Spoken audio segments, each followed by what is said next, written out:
loves, welcome back to my channel. I'm back at it again with another video. This video is all you need to know about being an esthetician. If you were thinking of enrolling in beauty school, hopefully this video will help you get some answers. If you're watching this video and you were curious about this profession of mine, keep watching. To begin with, an esthetician is also known for being a skin specialist, skin therapist, skin consultant, basically everything that's related to skin. An esthetician helps clients, patients that have concerns regarding their skin and that want to improve its condition.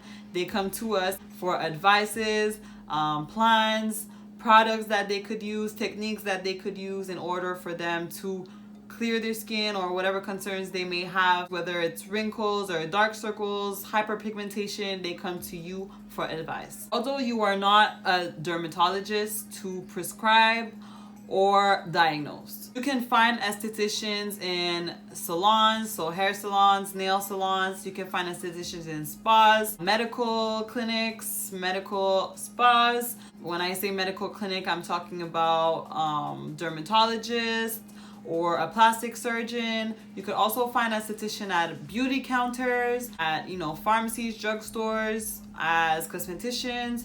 You can also find estheticians in gyms. There's so many places where you can work as an esthetician. Let's talk a little bit more about my journey. So I graduated in 2016. I went to InterDec College in Montreal, Canada. I actually went to beauty school also in the United States, but that will be a story for another day. Like I said, I graduated in 2016, went to InterDec College, which is a super beautiful school in downtown Montreal on St. Catherine. It is a joint school with LaSalle College, if you didn't know. It's on one of the highest floors, I believe 8 or 7, something like that.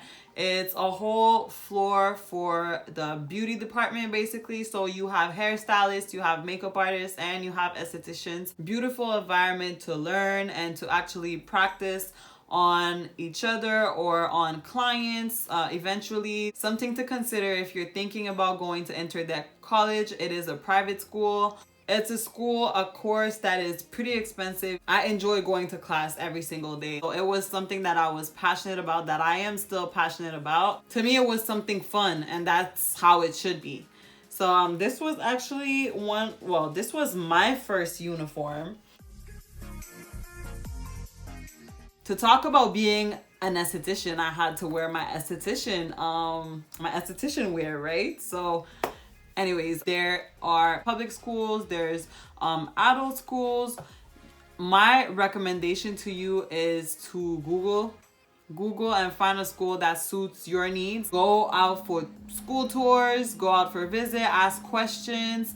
I can only speak for myself. If you have any questions regarding InterDec College, send me a DM. It was a full-time course. They offer French and English, and it's a program that takes 3 semesters of 15 weeks each. So in class, learn and practice everything. Facial treatments, body treatments, back treatments, waxing, nails. But you learn all the basics that you need to know in order for you to be in the real world. The reality is everyone is different. Every client that you're going to encounter is different. Everybody is unique. Even if you're thinking about nails, like everyone has different nail shapes, has different, tastes with waxing. Everybody is different. Everybody has different type of hairs. Everybody has different type of hair growth. So you have to learn to adapt to whoever is in front of you. And the only thing that could give you that experience is actually working in the field. If I could give you an advice on things that you should emphasize on while you're in class, and that, if any chance you get to practice it, do so, it would definitely be skin types. So being able to recognize skin types just by looking at someone, finding different things in person with oily skin and a person with dry skin and a person with combination skin, just learning how to spot skin types quickly. Massage techniques. So whenever you're doing a facial massage, while practicing it, Find out what you like the most. Find out what makes your massage unique. Clients will come back for that. Clients come back because of your touch, because the way you made them feel while you were doing that facial massage. Being an esthetician is a really personal profession. People will come back to you because of you. They will come back to you because the way you made them feel. They will come back to you because of what you did, the way you do things. They will come back to you because they like you. Not the other person on your right, not the other person on your left. You. So it's important that you make sure that every client that you have is treated with your personal touch. I can't stress that enough. If you want to build your clientele, if you want to have clients coming back, it's important that you create your own signature as a person, as an esthetician, as a makeup artist. It goes also for makeup artists, it goes for a hairstylist. It's also going to show if you're doing something that you don't like. So once you're done with school, you have the luxury to pick and choose what services that you want to offer and what services that you want to perfect. So that too, school is an opportunity for you to go ahead and test things. I know some people that don't do waxing at all. I know some people that don't necessarily do makeup. I know some people that don't do nails. So, I personally don't dislike anything. As I was saying, things to work on when you're in class.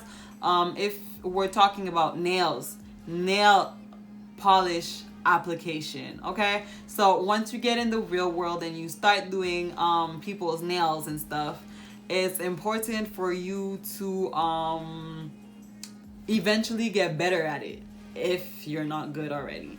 It's something that clients really look at. I learned the hard way. I was never really bad at applying polish, but I for sure got better with time. That is a fact. I got better and faster, and you find techniques and ways that works better for you and makes you do clients one after the other. When I'm talking about being fast, it also goes for waxing. If we're talking more about skills that you should have as an esthetician. So as an esthetician, you have to be a people person. You have to be a good listener. You have to be open-minded. You have to have empathy for people. You have clients that will come to you just to talk about their life, just to talk about whatever is going on with them. You have to be ready to listen without a judgment. You have to also be ready to work long hours. Being an esthetician, usually when you start, you are working long hours. I used to work crazy hours. I used to work Thursdays, Fridays, 9 to 9. So 9 in the morning until 9 p.m. And then Saturday and Sunday, 9 to 5. I'm not saying that is the typical schedule for every esthetician, but I will for sure say that you usually work long hours without breaks.